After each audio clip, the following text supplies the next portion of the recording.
Hey everyone, welcome in. This is a bit of a weird one. The audio didn't work on the recording for this last night. I have no idea why. So I'm just showing you the video that I recorded, and I'm doing a post-recording voiceover.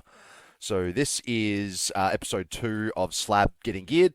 Um, just started off looking at the Drake customizations here. Just before I logged over to do the video, I unlocked Black Prince skins for the dragon. So I finished up with the Black Prince reputation and got these black Proto Drake and, well, actually got black scale skins for all of them and some new armor skins and whatnot. So just tinkering around with that because I just wanted to show you what that looks like. So making myself a new mount for Slab there, uh, and realizing that I didn't have the reputation, I didn't have the resources to buy the damn armor skin. So I'll get that sometime today for the black and gold armor. But that's alright. That looks sick anyway. Yeah, I have no idea why the audio didn't record. It did when I tried it, and then like when I tested it, and then when I played the video back later, editing it to upload it, I realized that you couldn't hear my voice. So yep, weirdness. I've sorted that out for the next round. So yeah, just doing, yeah, a bit of a post-facto voiceover, which is weird. So anyway, Slab's got his mount all sorted. Black Proto Drake, not Proto Drake, whatever they're called, Highland Drake. Looks like he's riding around on the back of Rathian. So picking up where we left off, looking for a mythic group, being pretty smack on peak time for the server, I picked up a Neltharis Zero mythic group pretty quickly. Wasn't sure if they were going to take a 352 tank straight off the cuff because some people are a little bit fussy about the item levels.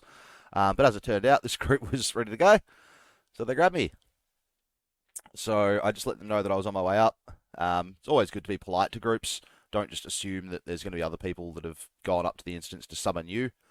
Especially in Dragonflight with like 830% flight speed, there's really no reason to be lazy.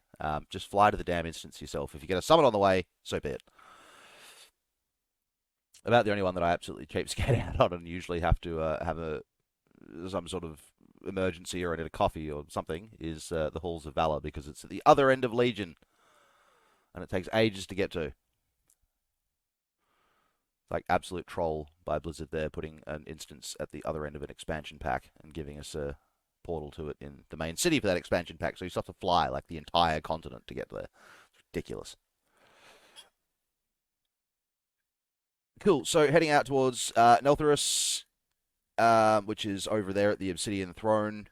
So the Black Dragons are based at the Obsidian Throne. For those of you that aren't up on your WoW lore, yeah, Black Dragons based at the Obsidian Throne, and so they've come under attack from the Gearin, attacking the sort of foundations of their big castle area. So the idea in Neltharis is that you go into the bowels of the Obsidian Throne and get rid of all the nasties that are down there. And because I'm chronically poor, I stopped to mine an elemental deposit. Usually I wouldn't do that on the way to the instance, but I think I justified that one to myself with being like, well, I'm already there and it's a molten one. Yeah. Man, that dot that burns off that really trucks. That's crazy. And there's the instance portal. And got aggro because of phasing, because phasing sucks. I'll just wait until that goes away. Those guys should despawn in a second. We'll get the actual instance entry. Beg your pardon. There we go. Instance. Bang. Oh, no, disappeared again. Come on, Blizzard. Get your act together. There we go. I also realized that the camera was sitting down on, sitting over the party bar for this. So about halfway through this video, I realized that and did a quick move. Yep, so we summon everyone, and then we get straight into the instance. Neltharis Zero's bloody easy. So yeah, if you haven't broken into mythics yet, this is a pretty good idea of what a mythic Zero looks like. They're dead easy. Yep, cool. So everyone's summoned, and we'll head into the instance.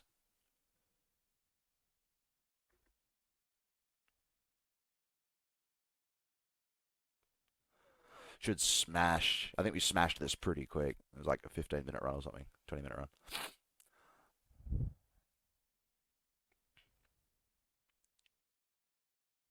Pardon my sniffling. I've got one of those little random like 2-day summer colds. Definitely not COVID. I've tested a couple of times. Um, yeah, possibly even scabbed some of those rat tests off some of my viewership if you left them in your locker or around the house area at the end of term, because it was either take them home or put them in the bin.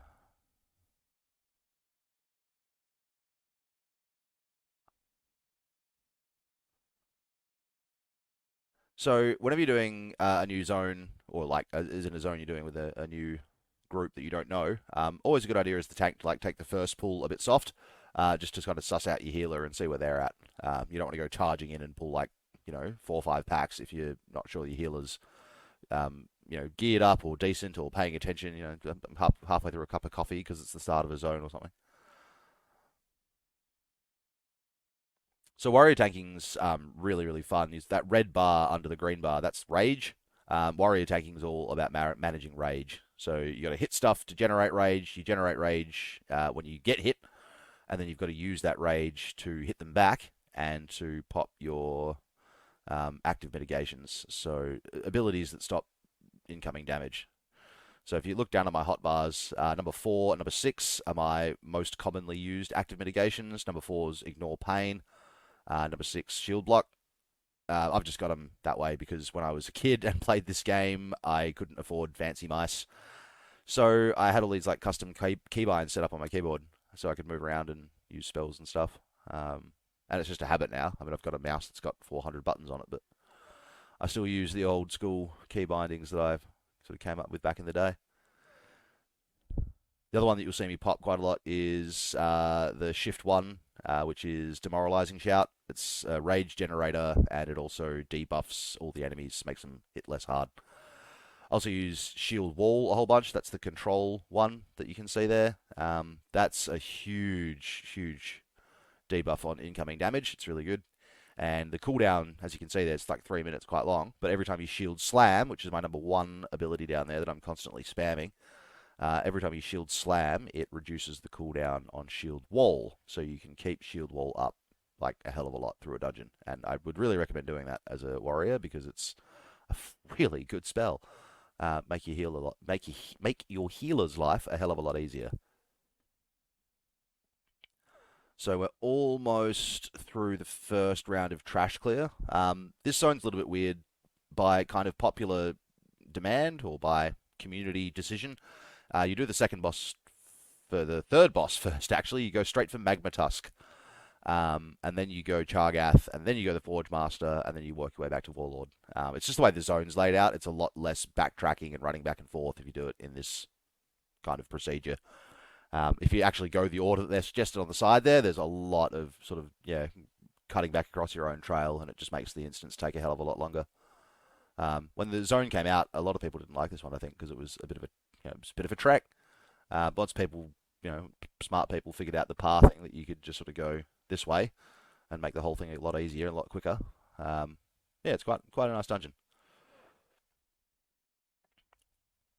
It's, if anyone played in vanilla, it's for me it kind of reminds me of like lower Blackrock Spire, upper Blackrock Spire. I think it's just because it's quite claustrophobic and a lot of fire, lots of fire, big castle, very claustrophobic. Yeah, I guess upper and lower Blackrock Spire were also to do with the Black Dragon flight back in the day, so I guess that possibly a deliberate decision on Blizzard's part there. Alright, so there's Magma Tusk. A little bit of role playing that happens here first because these idiots that are holding the elephant don't realise the elephant's mad as hell, and then he does that, and everyone dies. And then we've got Magma Tusk to deal with, who has tentacles growing out the side of his face. How did I never notice that before?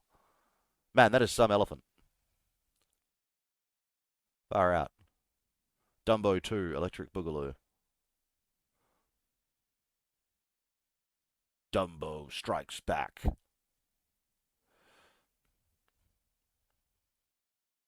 Yep. Bit of a time warp happening there from the mage. Now, ideally, in this fight, people wouldn't spread out this much, so that when he goes charging off like that, I don't have to run across the room to get him back. And it's going to happen again, you watch. He's going to go barreling off. Oh, maybe not. No, I reckon he will. He's going to turn around in a sec, and he's going to charge over the other side of the room about you. Yeah, there you go, look. So that blazing charge thing that he does, it doesn't matter if... Whoops, shouldn't have run through that lava. It doesn't matter if you've got aggro as the tank. Blazing charge is randomly targeted. He just, like, chooses someone that he's going for in the party, and he charges them, and you can't do anything about it. So that's not a, like, losing aggro thing. It's just a boss randomly targeting thing. Yep, no loot for the tank, because I'm chronically cursed for getting loot. Well, as I said, this is a post-facto voice recording, so I can divulge to you that I did actually get a piece of loot in this dungeon. At the very last, I think it was last boss? Maybe? Somewhere in there I picked up a weapon, I think. Main hand weapon. Alright, so that, like, lava curtain there, when you've cleared the rest of the instance, that disappears, and that's the path up to the fourth boss. So the fourth boss is actually, like, right there. But you've got to go and do a bunch of other stuff first. Which is why we do Magma Tusk first, because if we didn't, we'd have to walk past that damn lava gate, like, 5 times to get to everyone. Okay, no, 5's an exaggeration. It'd be like 3. But the way that we've done it here is we're going to, yeah, Magma Tusk first, Chargath, then you go upstairs to the Forge Master, and then you jump back downstairs and go back through that lava curtain.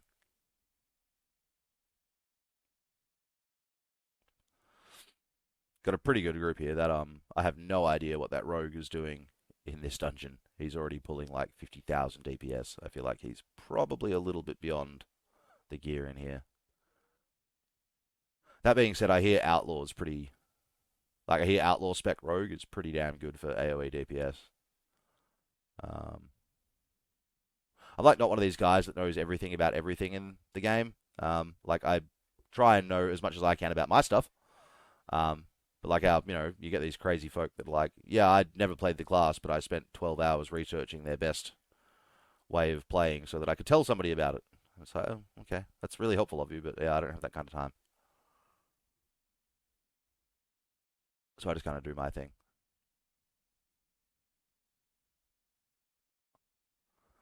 Yeah, this is a good one. Can't jump over that barricade because it's not in line of sight, but I can charge through it.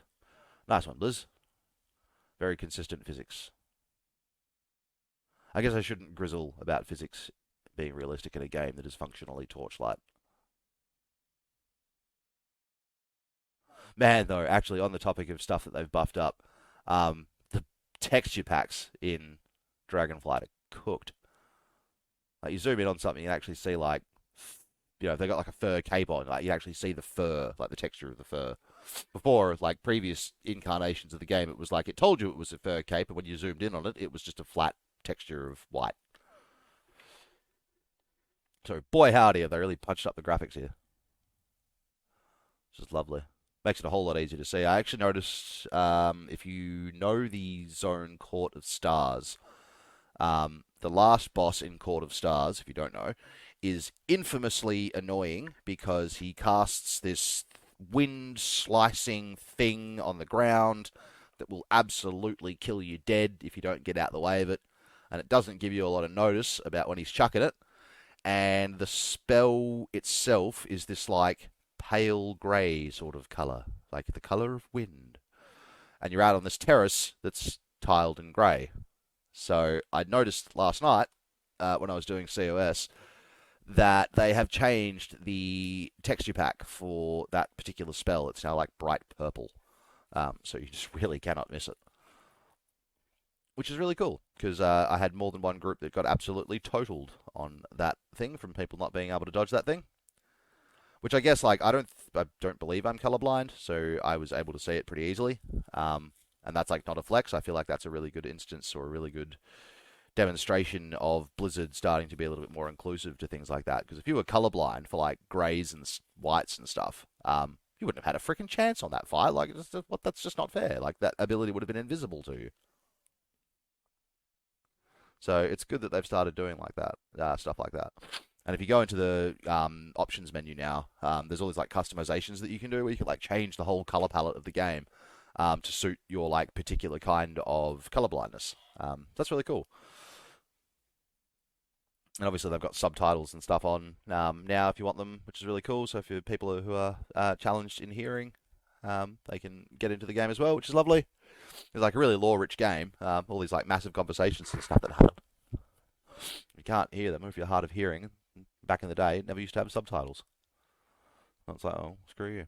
So this is an interesting one actually, because the idea with this boss is that when you're connected by that red line, you run him through the chains there, and it stuns him. And he like sort of sits there and can just get punched in the head for a bit. But as you saw there, we just run back and through that. We ran back and forth through those chains twice. Everyone was doing what they were supposed to do. It didn't work. So the idea is whoever's got the chain runs across his path, and whoever he's following leads him through the chain. And two guys with chains across let him through them twice. Nah, nada. So don't know what that was about.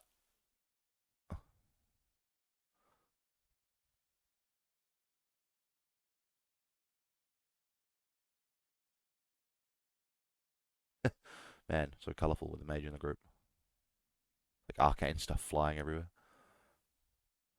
Cool, there goes this bloke.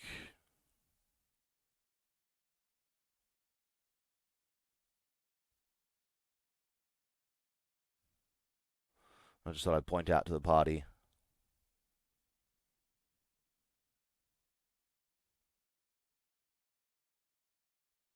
Just thought I'd point out to the party there that he actually ignored that chain. Um, and also just putting out a call there. If anyone doesn't need any loot that drops in the instance, I will gladly accept it. With the exception of the gloves that are... Oop, chat log broken. There we go. The exception of the epic gloves that I pulled out of some random crest reward, Slab is still full blues, as you saw.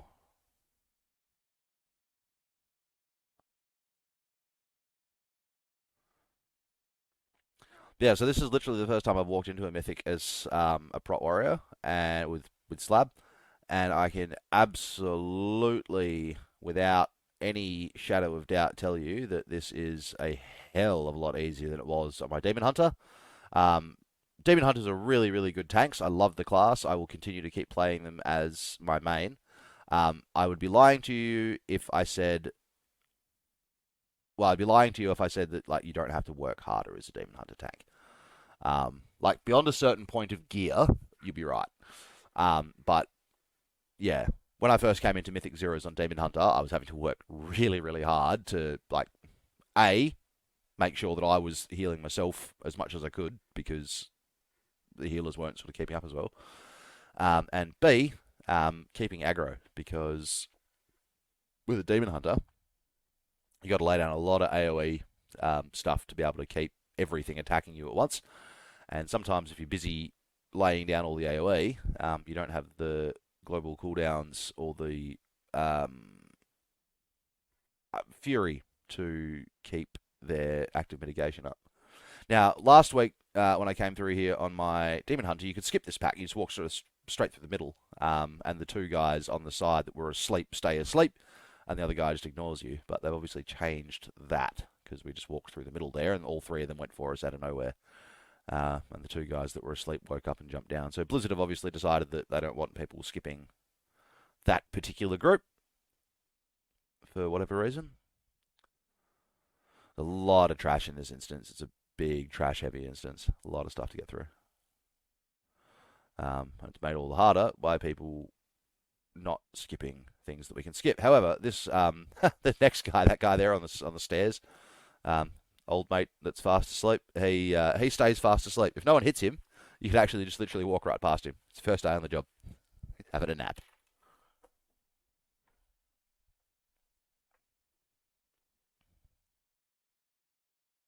So I always remind my groups that you can just walk past them. Sometimes they just ignore you and attack him anyway, but hey, you do what you can.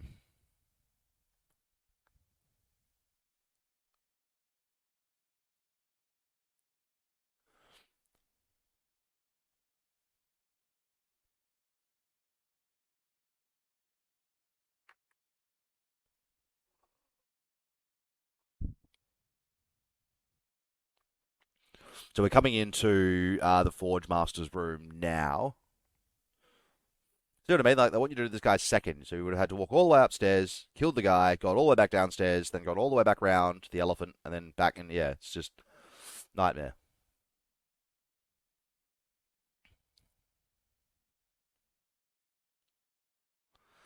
So we've got, oh God, what? Half a dozen more trash pools, I think. And then we're into the boss. Like I said, this is a really trash heavy instance. And that's when I realized that my camera was in the wrong spot. So just quickly alt tabbed in the middle of a pool, which you absolutely would not do on a Mythic Plus keystone, but on a 0, fair enough. So you can actually see who's in the party. So we've got 2 warriors, myself and Fury, I think he is. Arms. No, his arms actually, weird. Then you got the rogue, you got the mage, and you've got the new hero class, Drakthir Evoker, as our healer race class combo. I think it's so weird that there's a race that can only go one class. I'm assuming they'll change that.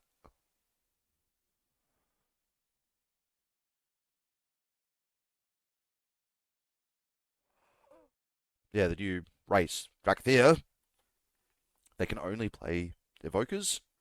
And as far as I know, the only race that can play the Evoker class is Drakthir. So it's you're a Drakthir Evoker or bust.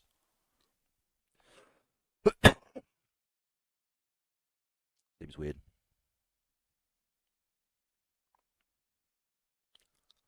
The guy that got the trinket obviously didn't need it off the last boss, so he was offering to let people roll on it. Um, I was like, nah, it's actually no good for me because it's intellect and agility, not strength or stamina, which is what a warrior needs. And because I was so busy chatting about that, I neglected to throw a couple of extra spells, and those lava elementals got bored of me and decided to wander off after somebody else. Which, as a tank, is pretty much not what you want happening. Cool. So by this point in the dungeon, I was pretty secure in the knowledge that the group was like a-okay, so I just decided to start pulling a little bit faster. Just to try and move things on a little bit. Because it was, yeah, getting a bit late.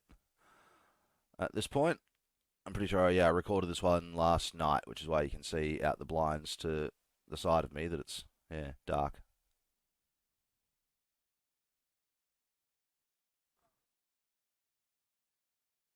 So smash through this. This boss is pretty easy. You don't need to clear the whole room. You just need to clear like a decent space around his anvil thing because he jumps around a bit and he charges random people and stuff. And if you don't clear out enough, you end up with like other guys coming in on your fight, which is not good. Get dudes adding. I'll just finish them off. I've already pulled that extra group. That's fine. Just pick them up. Pick them up. Come on, attack me. You know you want to. There we go. Yep, so they're all on me now, so I can move on and grab this next group as soon as I think these guys are dead enough. Yep, good enough. There's the extra group. Let's bring them in. Charge. That's the cool thing about being a tank is like it's really sort of your job to decide when and where you're going to charge off onto the next pack. You will get DPS that do it for you. It's a pain in the bum. Sometimes it's helpful. Like hunters have this spell called Misdirect.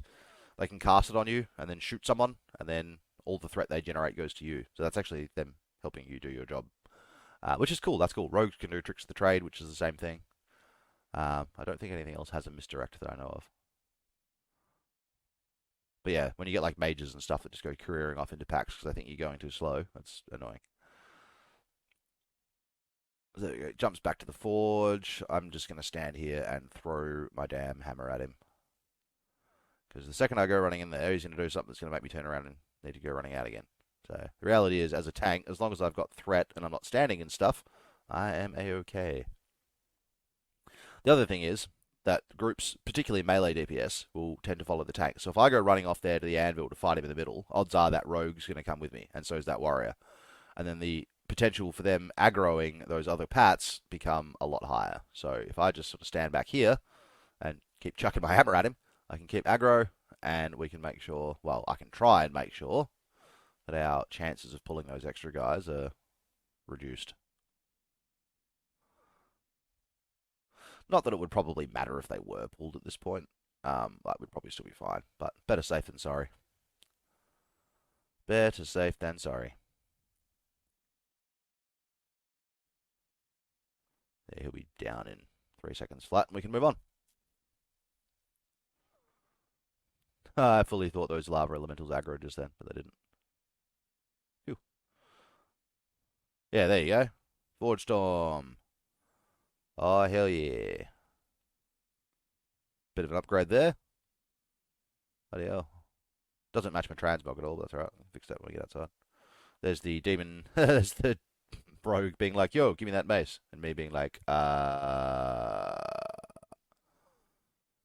He's like, do you need that mace? And I'm like I need lungs, coffee, and a spleen. But he'd already figured out that I needed it, but I wasn't letting the joke go.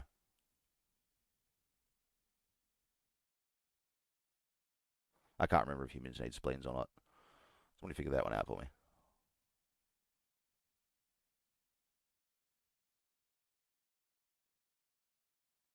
Yeah, it's a nice little upgrade there, bloody hell. Main hand weapon obviously being quite important for something that hits things in the head for a living. The other part of my job being hit in the head for a living is why you need the shield.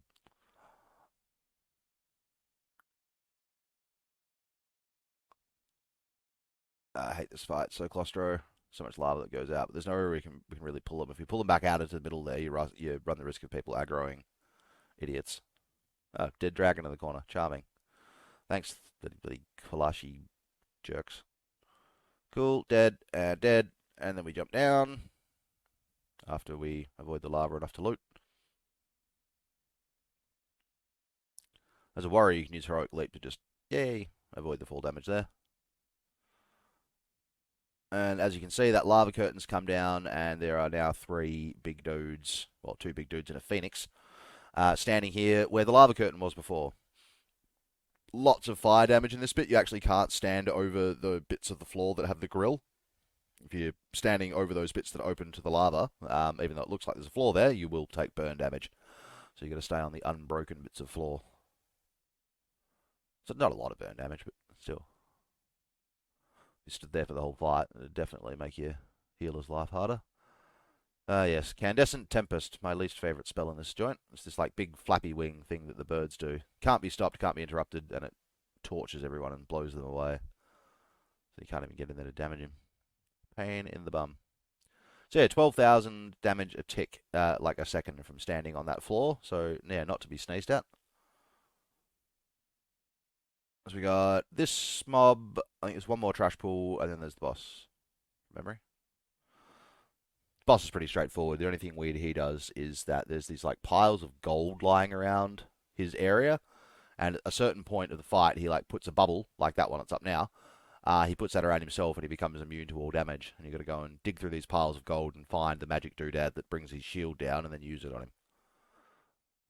So about the only problem that you can have on this fight is if someone gets a hold of the item and doesn't know what they're supposed to be doing with it. Which by this point of the expansion you'd hope would be fairly rare. There's a bit of that going around in the first week, so people would get the item and be like, what's this do? While the boss is standing there completely immune to all damage. Or people just didn't know that they had the item and they'd sit there and keep nuking and wonder why it wasn't working.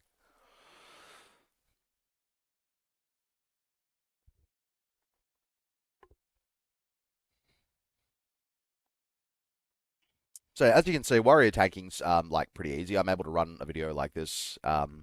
Obviously not this one because I'm doing the voiceover backwards. But the whole time I was doing this, I was actually talking to myself, not realizing that my voice was not being recorded. So it's a good mental image for you there. Yeah, but warrior tanking is pretty easy. You just got to manage your tanking is pretty much the same across all classes, I suppose. You just got to make sure that things are attacking you. You're not standing against stuff, and you're doing as much as you can with your active mitigations and cooldowns and stuff to make your healer's job as easy as possible. And that's pretty much it. That's all there is to tanking. The rest of it's just practice and getting to know the instance as well, getting to know which way you like to go, what your preferred pathing is, how you like to do certain pulls. So, like, Demon Hunter tanks have this big AoE silence that they can do. So a lot of the stuff on a warrior where I would need to get a bunch of casters' attention and then pull back around a corner or something. So they all had to follow me into tight spaces so I could get them all. Um, Something like that I wouldn't have to do with the Demon Hunter. With the Demon Hunter, I could just slap down the AoE silence thing and go jumping in there and smash them all. But on the flip side of that, there's pulls like thinking the trash packs on top of the hills and the Noku defensive, if anyone knows that. Like with a Demon Hunter, because of all the mortal strikes there, tanking those is a freaking nightmare. Whereas I feel like as a warrior, I haven't actually done it yet as a warrior, but I feel like as a warrior, you just like go barreling in there with a shield wall or something like you'd be right as rain. But yeah, there we go. Got the achievement for heroic and mythic because I hadn't actually done Nelthorus on this character before. Slab's first keystone, little +2 Shadow Moon Burial Ground. It's a cute little one to start with. Probably try and do that for the next video. Shadow Moon Burial Grounds is dead easy. That's a leather chest guard. It's no good for me. The reality is, people are running this. They probably need the loot in it. And some guy just unlocked ears for his Proto Drake, so that's fun. So with the mythic system, there's some instances have like a guy that you can, or a girl here at the dragon or something here at the end you can talk to and get teleported out. But I was just heading back to the main city, so I just slapped my Hearthstone. Boom, boom. Well, thank you very much for watching, guys. Sorry about the weird voiceover for this one. Hopefully this fixes it, and we'll just be back to normal next time. I'm going to do some later today, where we pick up again with Slab and go and hit some other mythics and see what we can come up with. First things first, though.